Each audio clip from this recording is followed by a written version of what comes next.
أعوذ بالله من الشيطان الرجيم. بسم الله الرحمن الرحيم. عما يتساءلون عن النبأ العظيم الذي هم فيه مختلفون. كلا سيعلمون ثم كلا سيعلمون. ألم نجعل الأرض مهادا والجبال أوتادا وخلقناكم أزواجا وجعلنا نومكم سباتا وجعلنا الليل لباسا وجعلنا النهار معاشا وبنينا فوقكم سبعا شدادا وجعلنا سراجا وهاجا وأنزلنا من المعصرات ماء ثجاجا لنخرج به حبا ونباتا وجنات ألفافا. إن يوم الفصل كان ميقاتا يوم ينفخ في الصور فتأتون أفواجا وفتحت السماء فكانت أبوابا وسيرت الجبال فكانت سرابا.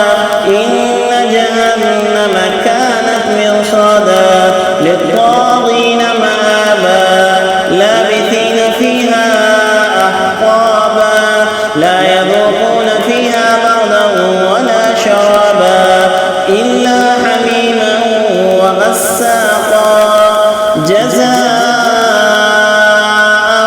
وفاقا. إنهم كانوا لا يرجون حسابا وكذبوا بآياتنا كذابا وكل شيء أحصيناه كتابا فذوقوا فلن نزيدكم إلا عذابا.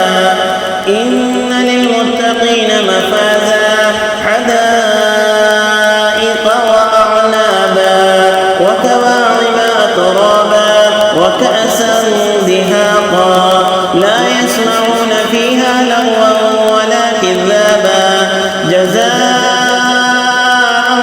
من ربك عطاء حسابا. رب السماوات والأرض وما بينهما الرحمن لا يملكون منه خطابا. يوم يقوم الروح والملائكة صفا لا يتكلمون إلا من أذن له الرحمن وقال صوابا. ذلك اليوم الحق فمن شاء اتخذ إلى ربه مآبا. إنا أنذرناكم عذابا قريبا يوم ينظر المرء ما قدمت يداه ويقول